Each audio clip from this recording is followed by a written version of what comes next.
우리 인사합니다. 할렐루야 샬롬 하고 저 뒤에서부터 인사하죠. 할렐루야 샬롬 샬롬 샬롬 샬롬 샬롬 샬롬 샬롬 샬롬. 하나님 사랑합니다. 여러분 주 안에서 사랑합니다. 오늘 드디어 히브리서 5장입니다. 구원의 주 예수. 우리 정연자매는 그 갈급함이 예수 그리스도가 갈급함인 줄로 믿습니다. 갈급해지면 우리가 먹고 싶고 마시고 싶고 너무 목마르고 갈급해지면 우리 어떻게 돼요? 생수를 주님께서 다른 것도 아니고 내가 갈급하다는데 그죠? 충만하게 부어주셔서 소원에 응답해 주실 줄 믿습니다. 아멘. 우리 지난주 부분들 한번 쭉, 그 전주 거부터 한번 쭉 내용을 한번 빠지신 분도 있고 하니 히브리서 아주 중요한 부분이거든요. 히브리서 4장 부분 펴놓고 우리 함께 봅니다. 히브리서 기자는 오늘 본문에 앞서서 예수 그리스도를 믿고 그 구원의 복음을 받아들이며 순종하면 어떻게 한다고요? 하나님 나라의 영원한 안식에 들어갈 수 있다. 그 안식이 우리 놀고 먹고 자라는 게 아니라 예배함으로 우리가 새 힘을 받아야 된다. 그 안식이다. 그러기 위해서 우리를 지으셨다. 하나님도 쉴드되는 날 보기에 좋았다 하시고 안식하셨다 했기 때문에 우리도 쉬어야 된다는 거죠. 히브리서 4장 1절에서 10절 말씀에 증거를 하는데요. 우리 4장 9절부터 함께 합독을 한번 군데군데 해봅니다. 자, 기억하시면서 9절입니다. 그런즉 안식할 때가 하나님의 백성에게 남아 있도다. 10절 이미 그의 안식에 들어간 자는 하나님이 자기의 일을 쉬신 것 같이 그도 자기의 일을 쉬느니라. 아멘. 새 힘을 보충하기 위해서 쉬는 거죠. 그리고 순종하지 않으므로 안식에 들어가지 못하는 일을 피하기 위해서는 어떻게 해야 되나? 4장 11절에서 13절에 말씀하고 계신데요. 13절 말씀 우리 함께 읽습니다. 지으신 것이 하나도 그 앞에 나타나지 않음이 없고 우리의 결사를 받으신 이의 눈앞에 만물이 어떻게 해요? 벌거벗은 것 같이 드러나느니라. 아무리 감추려고 해도 홀딱 벌거벗겨놓으면 감출 수가 없죠. 그렇게 드러난다. 12절에는 뭐라고 말씀하고 계세요? 우리 너무 잘 아는 말씀이죠. 뭐라고요?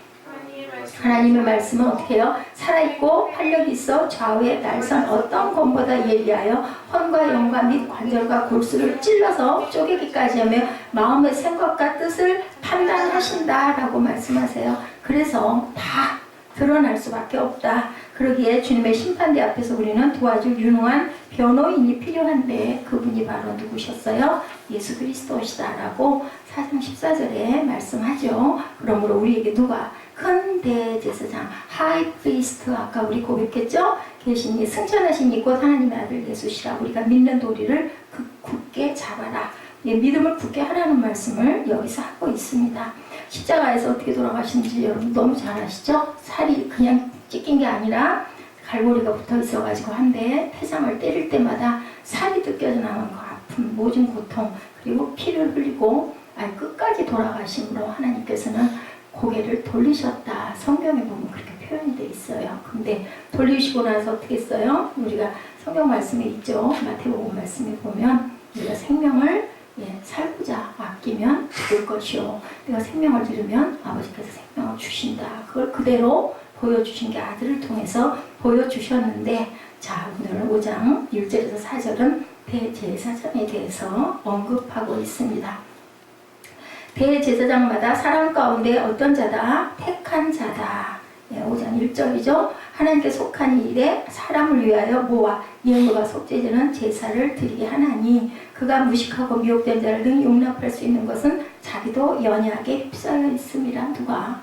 대제사장들도 사람이기 때문에 다 연약하다. 그러므로 3절에 백성을 위하여 속죄제를 드린 것 같이 또한 자신을 위하여 먼저 자신을 위해서 속죄제를 드립니다. 그리고 이 존귀는 아무도 스스로 취하지 못하고 오직 누가? 아론과 같이 어떤 사람? 하나님이 부르신 사람으로만 제사장이 될 수 있다라고 설명하고 있죠. 아무도 스스로 취하지 못한다. 누가? 하나님께서 기름 부은 자들만. 지금으로 말하면 목사, 직분. 요즘에는 목사가 직업이 된 것 같지만 사실은 그렇지 않다라는 거죠.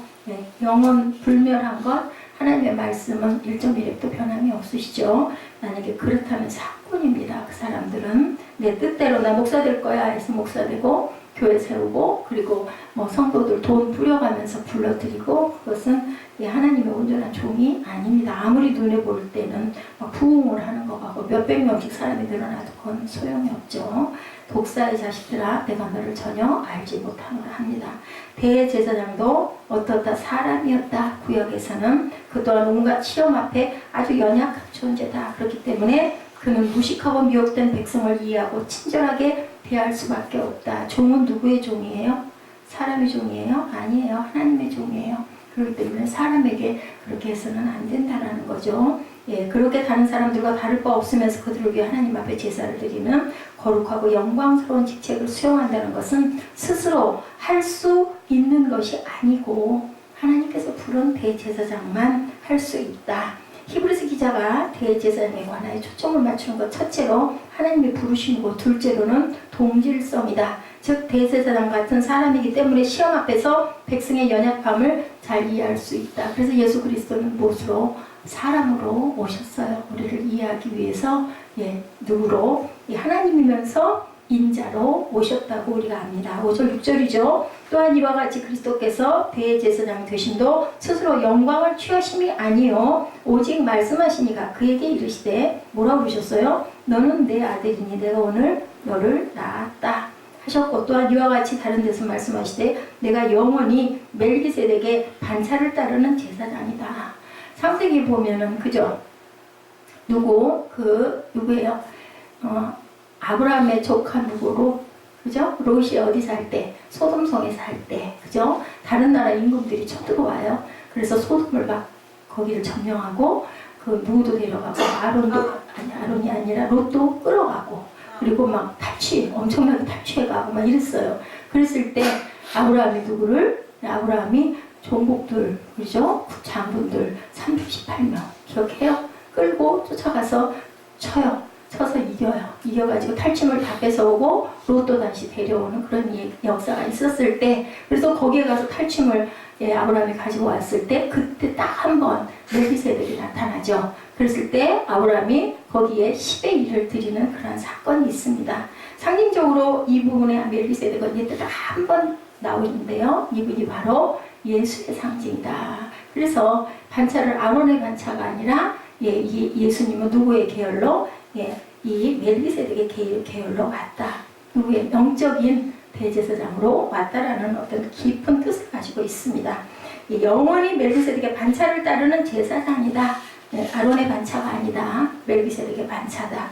자, 이 말씀을 창세기 14장 나중에 틈이 나실 때 11, 12절 보시면 나와 있습니다. 창세기 14장 1, 2절에 소돔왕 베라와 고모라 왕 바르사와 아드마 왕 시납과 스보임 왕 세메벨과 벨라 곧 수알 왕과 전쟁하는 일이 일어났다라고 얘기를 하죠. 그리고 14장 11절에 조카 롯 사로잡아간 모든 것들을 빼앗아 온 것을 다시 되찾아오죠.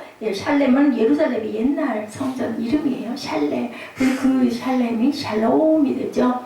그런 깊은 뜻을 갖고 있습니다. 그 왕 멜기세덱은 왕임의 동시에 지극히 높은 하나님의 제사장이었다라고 창세기 24장 18, 9절에 증거하고 있습니다. 그래서 아브라함에게 축복하죠. 멜기세덱이 뭐라고 그래요? 제사장이니까 천지의 주제시오 지극히 높으신 하나님이여 아브라함에게 복을 주옵소서. 그랬더니 창세기 14장 20절에 너희 대적을 내 손에 붙이신 지극히 높으신 하나님을 찬송할지로다. 아브라함은 쌓아오던 곳에 10분의 1을 멜기세덱에게 드리는 그러한 그 역사가 나타나 있습니다. 그래서 멜기세덱은 싱그러운 인물로 남을 수밖에 없는데 이 살렘 왕 멜기세덱은 하나님과 아브라함 사이에서 제사장의 역할을 감당했다. 이것이 훗날 누로 예수 그리스도로 상징되어 있다라고 성경에는 기록하고 있습니다. 다윗의 시편 110편 거기서 다윗은 하나님께서 다윗 왕조에게 나오실 때 메시아를 뭐라고 표현했느냐면요. 멜기세덱의 서열을 따라 영원한 제사장이다 라고 이렇게 110편 4절에 증거하고 있습니다. 시편 110편 우리 잠깐 볼까요? 뭐라고 말씀하셨는지. 시편 102편 우리 잠깐 찾아서 함께 합독해 봅니다. 1절입니다.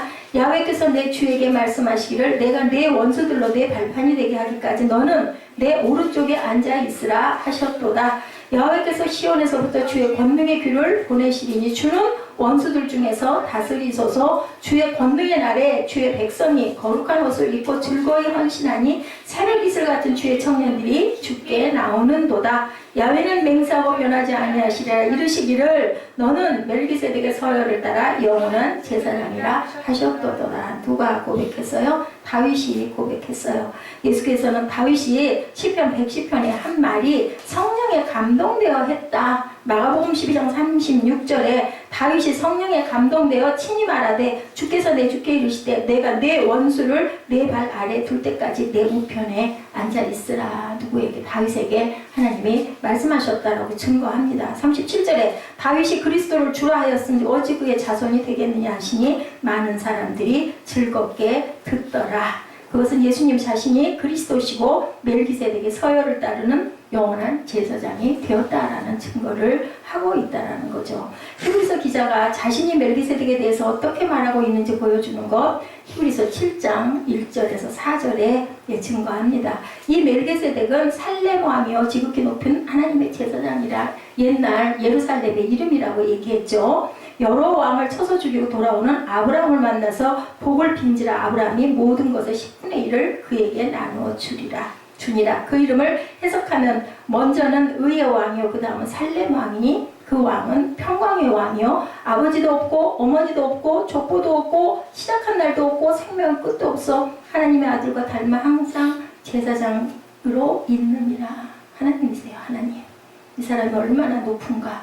예, 아버지도 어머니도 누구도 아무것도 없는데 항상 제사장으로 있다라는 거죠. 히브리서 기자는 이미 예수 그리스도께서는 모든 일에 우리가 똑같이 시험을 받으신 이로되 죄는 없으시다 말씀하죠. 4장 15절에 죄의 여부에 있어서 예수 그리스도는 우리와 다르시지만 그도 모든 일에 우리와 똑같은 인간의 성령을 입고 아프고 고통받고 환난받고 무섭고 두렵고 떨리고 뭐가 되도록 땀방울이 핏방울이 되도록 기도한 부분이 나오죠. 네, 본문 7절에 그는 육체에 계실 때 자기를 죽은 능히 구원하실 이에게 뭐 했어요? 심한 통곡과 눈물로 간구와 소원을 올렸고 그의 경건하시던 말미암아 들으심을 얻었느니라. 누가 들으셨다고요? 하나님께서 들으셨다. 통곡과 심한 통곡. 여러분들 얼마나 울어보셨어요?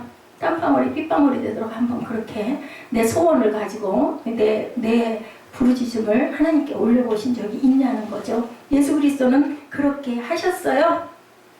마가복음 14장 35, 6절에 아버지여 아버지께서는 모든 것이 가능한 이 잔을 내게서 옮기시옵소서 하고 그렇게 울었어요. 뭐 심한 통곡과 눈물과 간구로. 왜냐하면 인간을 이룬 몸이셨기 때문에. 그런데 그 말미에 뭐라고 하셨어요? 내 뜻대로 마옵시고 아버지의 뜻대로 하옵소서. 무슨 자세? 순종하는 자세로 기도했다라는 거죠. 경건함이란 그의 순종을 말하는 거죠. 십자가의 고통과 죽음이 두렵기는 했지만 하나님 아버지의 뜻이었기 때문에 저는 무조건 순종하겠습니다. 그래서 어떻게 했다고요? 들으심을 얻었다. 이렇게 눈물과 땀과 핏방울로 그렇게 기도했기 때문에 그 고통과 그 고소를 하나님께서 그 눈물과 간구와 소원을 들으셨다라고 얘기합니다. 예수님도 그렇게 아버지께 그렇게 기도했으니 당연하죠. 너희도 이렇게 기도하라 라고 주님께서 요한복음 17장에 우리가 해야 할 기도를 가르쳐주고 가신 것. 그래서 우리가 주기도문을 늘 합니다. 들으심을 얻었다는 것은 아버지 하나님께서 그의 간구를 들으시고 받아주셨다라는 그런 뜻을 갖고 있습니다.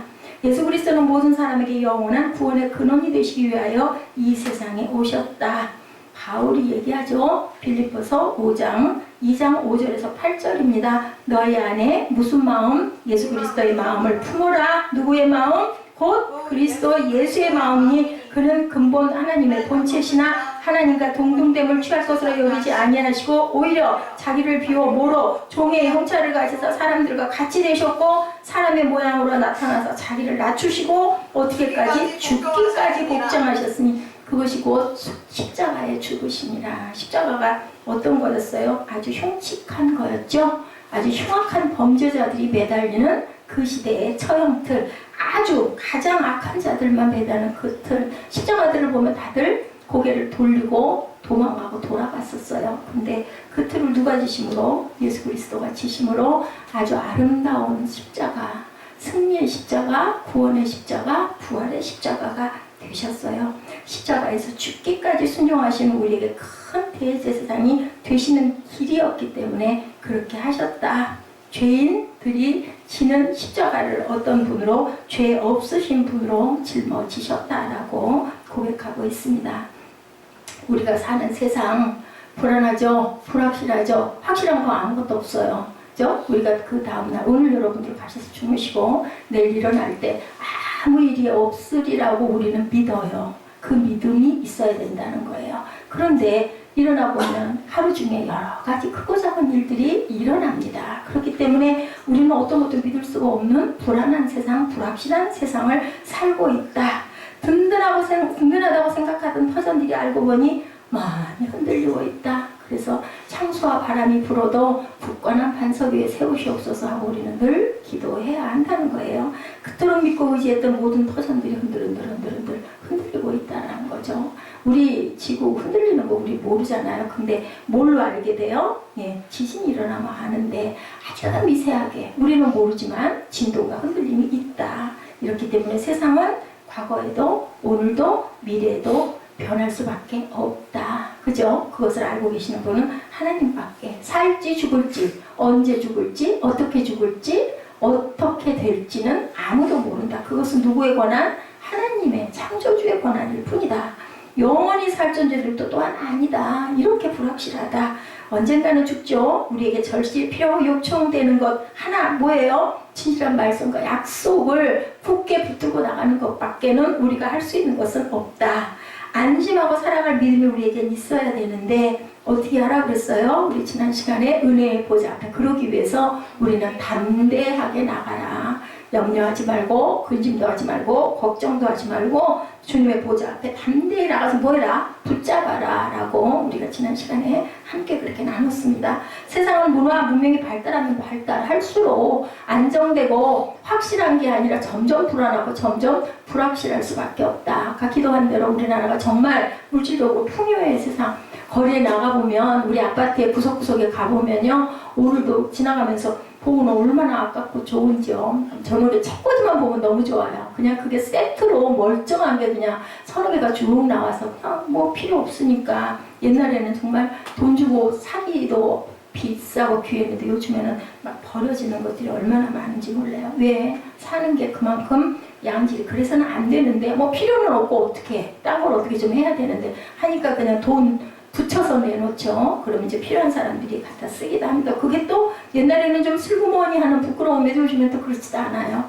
그냥 서로 돌려있고 물려있고 필요하면 갖다 쓰고 필요 없으면 또 누구 가져가세요 하고 내놓기도 하고 그 뭐하기에 따라서 생각하기에 따라서는 참 어떤 면으로는 참 귀한 세상에 우리가 살고 있습니다. 진정으로 예수를 모시고 살아야 우리가 불확실한 세상 속에서 확실한 그죠? 약속의 말씀을 붙들고 간다. 우리는 영생이 있는 것을 알잖아요. 어차피 어떤 사람도 영원히 살 수 있는 사람은 없기 때문에 제가 앞에 여러분들에게 추석으로 풀어서 그 장절을 확실하게 보시라고 말씀드렸는데요. 구약에서 대제사장이란 말은 인간을 대표해서 속죄하는 피를 가지고 어디에 나가요? 하나님 앞에 나가는 구약의 제사장들이었어요. 근데 나가기 전에 먼저 뭐부터 한다고요? 자신부터 씻어야 된다. 왜냐하면 자신도 똑같은 사람이기 때문에 죄가 있는 사람이기 때문에 항상 먼저 자신에 대한 제사를 드려요. 그래가지고 어디 지성소에 들어갈 때 제사장들이 자 발목에다가 우리 이정현장님 몸에 달고 들어가요. 방울 매달고 들어가죠. 그랬다가 우리 레위기 배웠죠. 그랬다가 아무 소리가 너무 오랫동안 없으면 그걸 잡아 당기면 그죠? 살아있으면 딸랑딸랑 방울이 울리고 안 그러면은 힘차게 끌어내면은 사람이 제사장들이 죽어서 나오는 일들도 참 많았다. 왜? 하나님 보시기에 온전하지 않으면 죽기도 한다라는 거죠. 이런데 이것을 폐하신 분이 바로 예수 그리스도다. 어떻게? 단번에 그죠? 이제 양의 피가 아니라 자신의 피로 휘장을 위에서 아래로 찢었죠. 그래서 우리에게 너희도 이제는 왕같은 제사장이다. 뭐해라? 직통으로 하나님께 기도해라. 그 대신 끝날미에 내 이름을 불러라. 예수 그리스도 이름으로 기도합니다. 라고 가르쳐 주셨어요.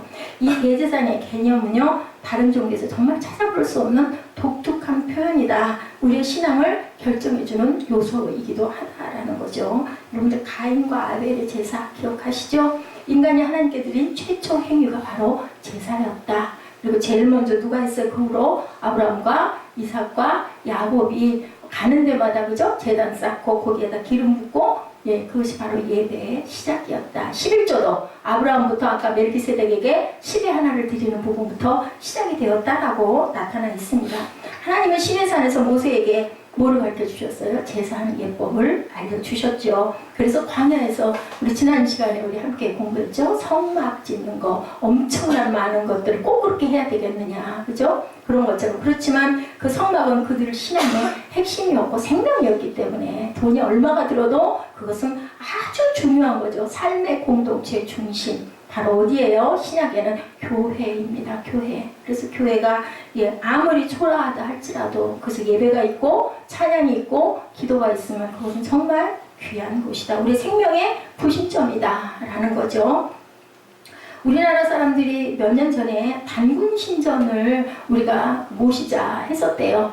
법으로 산자 힘으로 그런 것들을 상징적으로 하려고 무척 애를 썼는데 그것이 무산되고 마는 것, 그것이 사실 실제가 아니었기 때문에 어떤 힘과 어떤 영향력이 거해져도 그것을 우리가 섬기고 갈 수가 없었던 거죠. 구약이 있어서 이 제사 예법이 그들의 존재를 나타내는 전부였다. 하나님은 특별히 뭐를 만드셨어요? 레위 지파 만드셨죠? 그리고 기업이 없었어요. 하나님의 그 레위인들에게 누가 하나님이 기업이 됐죠. 예수님이 기업이 되셨어요. 먹이는 거 레위인들 누가 먹여요? 우리들이 모두 다 세금 내서 거기에서 레위인들, 제사장들은 그걸로 밥을 먹고 살았다. 그 기업을 하나님께서 레위 지파에겐 주시지 않았고 오늘 본문에서 얘기처럼 특별히 하나님이 기름 부은 아론 자손의 지파들만 그 제사장이 되었다. 예수 그리스도의 대제사장의 역사를 그리스도의 완성으로 종결로 성경에서는 말씀하고 있습니다. 자, 어떤 특징과 모습이 있는지 5장 1절부터 우리 한번 쭉 한번 아까 우리 함께 봤지만 살펴봅니다. 대제사장마다 사람 가운데 택한 자이므로 하나님께 속한 일에 사람을 위하여 모아 예물과 속죄하는 제사를 드리게 하나니 2절 그가 무식하고 미혹된 자를 능히 용납할 수 있는 것은 자기도 연약함에 휩싸여 있습니다. 똑같은 인간이기 때문에 그들을 용납할 수가 있다. 자기도 연약하기 때문에 인간을 알기 때문에 제사장들도 똑같기 때문에 4장 14절에 아까 우리 함께 읽었죠. 우리에게 큰 대제사장이 계시니 승천하시니 곧 하나님의 아들 예수시라 우리가 믿는 도리를 굳게 잡을지어다. 우리와 똑같이 시험을 받으시니로되 그분은 어떤 분이다? 죄가 없는 분이다. 그렇기 때문에 우리 죄를 사해 주실 수 있다. 죄가 있는 우리 인간인 대제사장은 죄를 사해 줄 수가 없고 누구에게 가서 기도했다? 하나님께 씻어 주시옵소서 피를 가지고 바르고 그리고 기도했다라는 거죠. 자, 사도력에는 대제사장은요 사람 가운데 뽑혀 그들을 대표하여 하나님을 섬기는 일을 맡고 있는 분이다. 이렇게 설명되어 있어요. 자, 역할과 특징이 나타나 있는데요. 사람 가운데 취한 존재라는 사실을 말씀합니다. 사람에서부터 와서 뽑혔기 때문에 대제사장은 인간을 누구보다도 잘 알고 이해한다. 그래서 대제사장이 되시려고 예수님은 인성을 입고 오셨다. 왜? 사람의 그 죄악, 사람의 마음, 심령, 심정, 사람의 환난, 고통, 아픔, 눈물, 고통 이거를 알아야 되기 때문에 그것을 싸매 주실 수 있기 때문에 자, 우리가 정신 착란 상태에 빠져 있는 것도 하나님께서는 이해하고 하신다. 우리 이정현 자매 팔 아픈 것도 예수님께서는 하나님께서는 알고 보고 계신다. 아멘. 그래서 아까 뭐라고 그랬어요? 믿음이 중요하다. 안수해 줄 때 그냥 안수 받고 얼른 가야지 그게 아니라 아멘 믿습니다 하고 내가 가장 큰 소리로 그리고 내 마음에 정말 그 확신을 올 때 내 발은 낫는다. 아멘. 그렇게 믿으시기 바랍니다.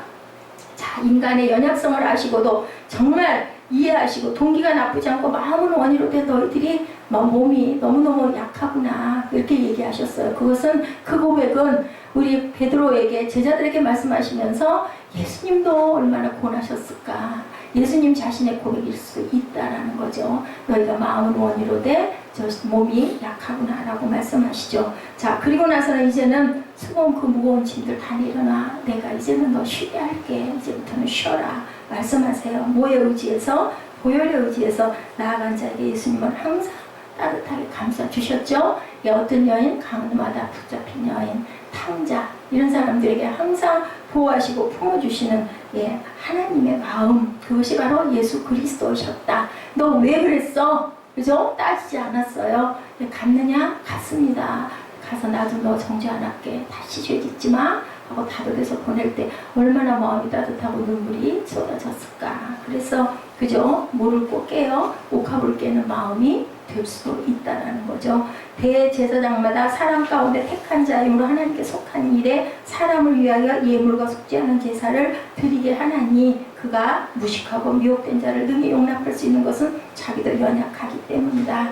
그래서 속죄제를 드린 것 같이 또한 자신을 위하여도 드리는 것이 마땅하다. 그런데 예수 그리스도는 죄 없는 분으로 십자가에 달리셔서 완전히 속죄를, 인간의 모든 죄를 다 속했다. 어느 날 뭔가 찾느라고 인터넷을 뒤지다 보니까 그런 질문이 막 올라와 있어요. 무슨 2000년 전에 청년 하나가 무슨 내 죄를 무슨 나랑 무슨 상관이야. 왜 그게 죄를 속하는 거니 난 도대체 알 수가 없다. 이런 그 질문이 올라와 있는 걸 보고 제가 웃었어요. 맞아요. 성령 받지 않으면 교회를 그냥 할 수 없이 끌려가긴 끌려갔는데 나는 그 말을 하나도 믿을 수가 없다. 그게 어떻게 보면 정말 그 사람은 진실한 고백일 수도 있는 거죠. 우리는 믿는데 그는 아직 하나님께 은혜를 받지 못하다 보니까 도대체 나는 알 수가 없어. 그 사람이 죽은 거랑 나랑 무슨 상관이야 라고 얘기를 하는 거죠. 자, 죄인들을 위하여 주님은 찾아왔으나 사람들은 뭐 했어요? 영접 안 했네. 그죠? 못 믿으니까. 그리고 신성모독죄라고 그래서 예수를 십자가에 매달립니다. 하나님이 불러주셔야 할 수 있는 직책, 하나님이 불러주셔서 할 수 있고, 그래서 존귀한 직분, 바로 대제사장. 레위 지파에게는 하나님이 대신 지파가 되어주셨다라고 아까 제가 설명해 드렸어요. 하나님의 영광이 높여지는, 하나님이 시키셔서 할 때 모든 것이 기쁨이고 축복인데, 아까 그 청년의 고백처럼 나는 도대체 무슨 관계야? 이랬을 때 교회에서, 교회 나왔으니까 이거 봉사 좀 하세요, 저것 좀 하세요 하면은 어떨까? 너무 힘들고 너무 귀찮고 너무 짜증나고 나 피곤해. 그죠? 그렇게 된다는 거죠. 하나님께서 이렇게 봉사할 수 있는 직분 주신 거 특권인데, 축복인데 은혜 받지 못하면 어떻다? 그럼 짐이 된다. 무겁다. 싫다. 그러니까 뭐 안 하고 교적 안 올리고 그냥 나 가서 예배만 살짝 드리고 좋긴 한 것 같으니까, 혹시 정말로 지옥이 있을지도 모르니까 그렇게 그렇게 다니는 사람도 있다. 근데 이정여자 하면은 하나님이 엄청나게 사랑하시고 축복하신 거예요. 아멘. 이렇게 믿으셔야 됩니다. 그래서 교회 봉사 잘해야 된다. 내가 팔이 좀 아프다고 나 금요일날 안 나갈래. 아니다. 그래도 나와서 예배 드려라. 목사님 뭐라 그래서 누워서라도 드리라 그랬지. 괜찮아. 피곤하면 여기는 참 다행이잖아. 많은 사람 너무 세상에 이상해. 뭐 이상해. 교회에 나 말씀 듣고 싶은데 몸이 아파. 누워서라도. 우리 기도원 가면 다 누워있잖아. 아픈 사람들은. 네, 그렇게 할 때 네 믿음이 진짜 대단하구나. 내가 너 고쳐줄게. 왜냐면 안 되겠거든. 저 좀 일 좀 시켜야 되겠는데 팔이 아프다고 찬양도 안 하고 반주도 안 하고 기도도 나와서 덜덜 떨린다고 안 하고, 그럼 누구 손에? 본인 손인데 예수님이 오실 때 너무 마음이 아프신 거야. 이 녀석 내가 요만큼은 깬데 요만큼 맞기도 하다. 내가 고쳐줄게. 아멘. 그 마음을 가지신다.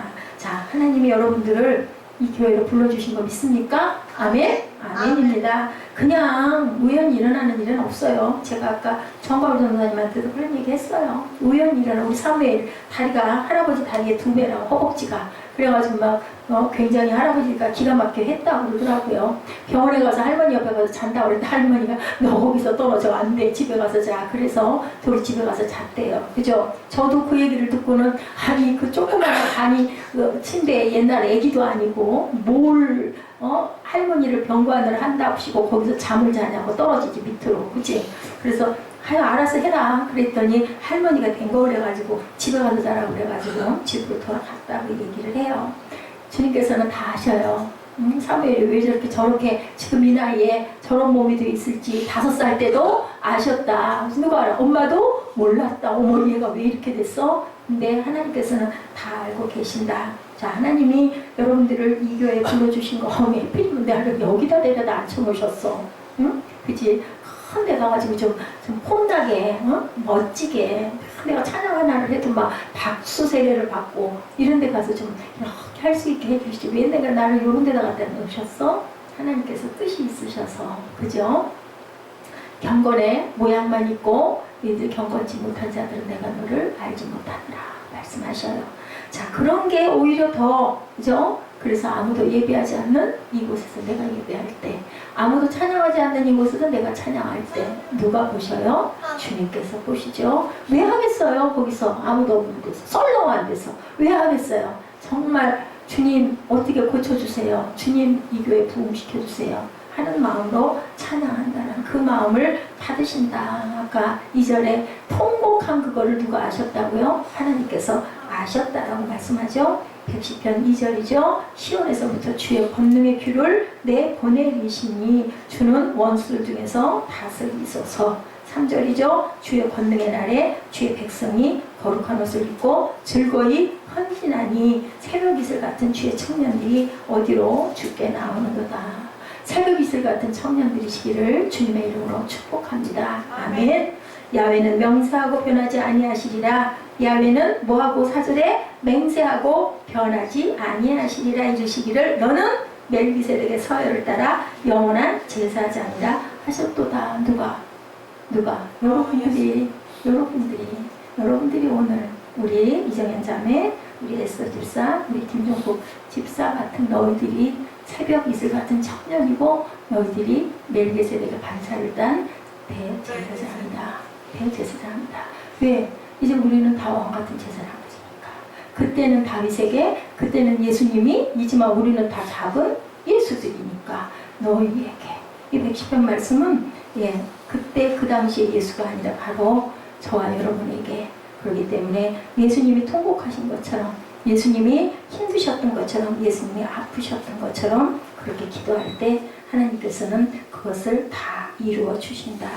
7절이죠. 그는 육체에 계실 때 자기를 죽음에서 능히 구원하실 이에게 뭘로? 심한 통곡과 눈물로 간구와 소원을 올렸고 그의 경건하심으로 말미암아 들으심을 얻었다. 그가 아들이시면서도 받으신 고난으로 순종을 배워서 온전하게 되셨은즉 자기에게 순종하는 모든 자에게 영원한 구원의 근원이 되시고 하나님께 멜기세덱의 반차를 따른 대제사장이라 칭하심을 받았느니라. 예수님이 세상을 향해 말했다면, 그 구원이 이루어졌다면 우리에게도 이 고백을 하는 저와 여러분에게도 하나님께서 분명히 구원을 이루어 주셨습니다. 아멘. 눈물과 기도의 순종을 영원한 대제사장인 주님을 닮기 원하십니까? 아멘. 아멘. 그럴 때 하나님께서는 여기 말씀하신 그대로 너희는 멜기세덱의 반차를 따른 예수의 계보에 예수의 피가 흐르는 멜기세덱의 반차를 따른 대제사장이다. 오늘 그렇게 말씀하세요. 여러분들 굳게 믿고 그렇게 기도하고 예수님처럼 그렇게 통곡과 기도와 간구를 올리고 믿음으로 멜기세덱의 반차를 따라가시는 아주 존귀한 대제사장들 다 되시기를 주님의 이름으로 축복합니다. 기도하시겠습니다. 하나님 감사합니다. 눈물과 통곡으로 고난을 통한 순종을 주님께 저희들을 주님 오늘도 깊이 묵상하고 갑니다. 주님 태양을 바라보면 입었던 옷을 벗어야 하듯이 하나님과 예수님을 사모하는 저희들에게 죄와 허물을 벗어버리고 깨끗하고 순결한 신부가 되는 위로부터 내리는 축복의 은혜를 맛보게 하여 주옵소서. 감사할 수 있게 하시고 정말 하나님께서 나를 택해 주신 그 은혜를 기뻐할 수 있게 하여 주시고 그 순종을, 예수님의 순종을 담는 하나님의 귀한 자녀들 되도록 은총나려 주시옵소서. 감사드리옵고 예수 그리스도의 이름으로 감사하며 기도드렸습니다. 아멘. 우리 새벽 이슬 같은 청년 찬양 한번 하고 축도로 예배를 마치도록 합니다.